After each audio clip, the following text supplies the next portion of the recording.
Hi everyone, Tanya here. I'm bringing you a little movement that I'm hoping is going to help with your posture. So if you're noticing that you're kind of sitting slouched a little bit more, then this movement will help to open things out. It's going to use your core, it's a postural lift exercise, but we're also using the arms. Very much about trying to control the shoulder blades, but what goes attached with that is when you draw the shoulder blades down your back, it can help you to rise up tall. It's almost like you're a tortoise poking your head out of your shell. So you're trying to use that idea of shoulders down, poke your head up, nice and tall, postural lift.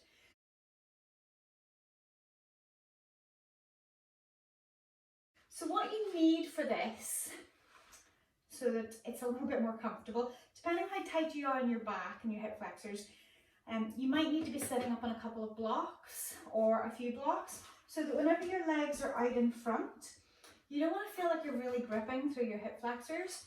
So maybe for you, you need to sit on a chair for this, so that your hips are level with your knees and you're able to sit up tall, as opposed in this position where wherever the legs are to soften, you might just feel like you're slouched. So number one point, I want you to be sitting up tall. So whether it's on a chair, whether it's on blocks, or if you're pretty flexible, then you could be sitting just on the floor with the legs bent or straight and able to hold the posture, okay? So in terms of that, whatever works for you, that's the first position. We need a band, okay? So you also need a band. It doesn't have to be a really strong band, but just know that sometimes the stronger you add in the resistance, the more you have to work, the more you feel those particular muscles working. But if it's too strong and you can't complete the range of movement, then it doesn't work. So it's full range of movement, but also with a challenge. So with your band, you're going to pop it in and around the back of the rib cage and then cross it over. So this is like a front rowing movement, and this would be on the Pilates reformer, but it's quite good to modify it onto the floor. So first action, okay, we're going to go palms up, posture nice and tall again. Elbows are pinned by your side and the elbows are long and low. So we're still always trying to keep these shoulders down. And we're going to go with this the waiter movement. So as we open the hands out, my elbows are still pinned by my side, so I'm having to work them to stay in. Again, tall posture, everything's drawn in, and I'm getting a little hug from my band as I do this. So, pressing the arms open and back in. The arms are moving back. Now, you might not have the same range of movement as me, or you might have more. It's not about that. You're moving to your end range. If I move and I'm changing my posture in some way, maybe I'm coming forward, maybe I'm starting to sit backwards, then that's not working for you. Your posture is adapting to make the movement happen. Keep your posture still, postural lift. Maybe that's that sensation of pelvic floor, pulling up the front of your spine, lifting up through, then it's the back line of the neck that's pulling you up. So as a challenge, can you stay there for about 10 movements? And you should feel this in the arms in underneath here. Not into the chest, not into the tops of the shoulders or the neck. You're trying to get that extra squeeze and that movement to get the back of the shoulders working. So it's taken it through 10 movements. If you know me, you know I can count. But this is just a little bit of a challenge to make you do 10. Okay, I'm going to pretend that I've done 10, because as I've been talking, if you've been working away with them, you'll have definitely done 10. Now once we're there, we're then going to change the movement slightly. And I'm going to get you to work with the hands in the palm down position. Now what this means is we're going into internal rotation essentially. External rotation can help the shoulders stay open. Internal rotation, when we do it, the shoulders might want to roll forward. So this is your workload here. So posture still tall. When you set the position, you could start with the palms up, shoulders connected behind, palms up, to help the external rotation. Then when we roll palms down, don't let it change. Keep those shoulders connected.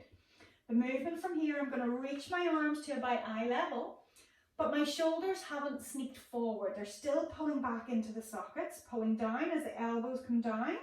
They're pressing down my side seams again. You have to pick the resistance on the band that works for you, so that you feel like it's not working into the chest if it's too strong. This is back work. Chest is open. We're stabilizing with these muscles in behind.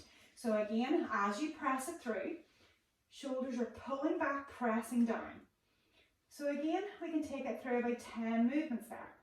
Posture is lifting. So again, step 1, posture. Step 2, shoulders are set. Step 3, movement. It's a lot of steps, but keep moving.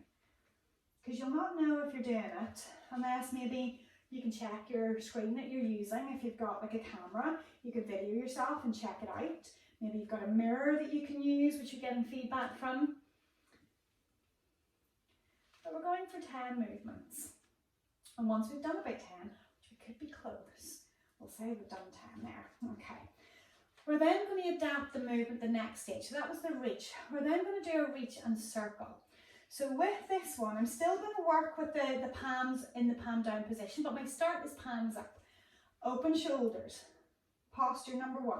Set the shoulders in the socket. We're not protracting, we're not retracting, we're halfway in between.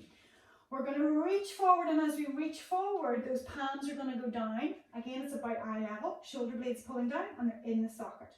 When I press down as if I'm pointing, say, towards mid-shin, I don't want those shoulders to change and to rise up. I'm pulling down with my armpits. As I hold my armpits down, I'm going to bring my arms up wherever the band lets you without it kind of rolling up and maybe hitting you in the face. Please be careful. Then you're going to take the arms wide in a circle. This is for ladies, this might be a cross your heart moment, depending on size of your chest. So when we come back in again, you're going to come back in with the elbows by your side and hands facing up. So this is an option if you don't have anything else to work with, okay, from a postural point of view. You could start with it lower, you could even like tie it with a little bit of a knot around you. It might not rise up as much, but it doesn't bother me too much. So from there, no comment. Elbows are by your sides. We're reaching forward, the palms roll down, shoulders are still plugged into the socket, pressing down with the armpits, pressing down, rising up, keep pressing down with the armpits, you're almost resisting the movement, and then as you take it wide, shoulder blades are still pulling down. As the arms go wider, still leading with the armpit down, and then back in. So this is hopefully opening you. Depending on how far you're able to bring those arms up with the band, depending on how much it's kind of annoying you there, the more you lift up, the more it should help your posture to lift.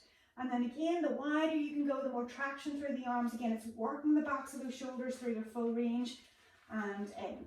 So as a recommendation, you could take this through a full 10 movements as well. So you can keep on moving there as I'm kind of giving you a little bit more information with this. But what you could do as an alternative setup, if you know that you have something that you could essentially loop this to, you know, so that it's fixed, like I wouldn't recommend a door handle or anything in case the door opens, or if it turns the handle, it comes off and hits you.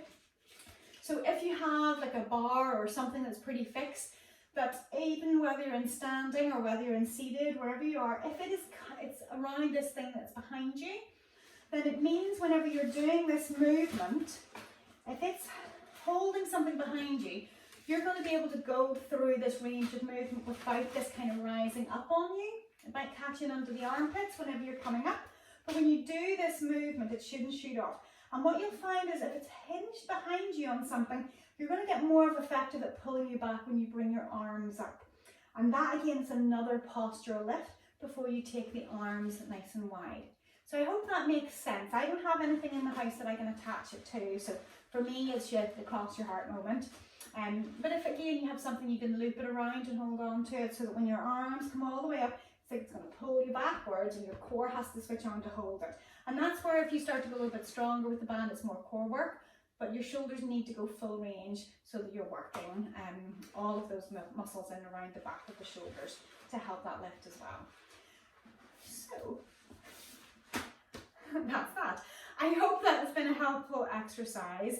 So let me know, give me feedback on it whenever you've tried it a few times to see how does it make you feel. Does it make you feel more open, a little bit stronger in through the back muscles?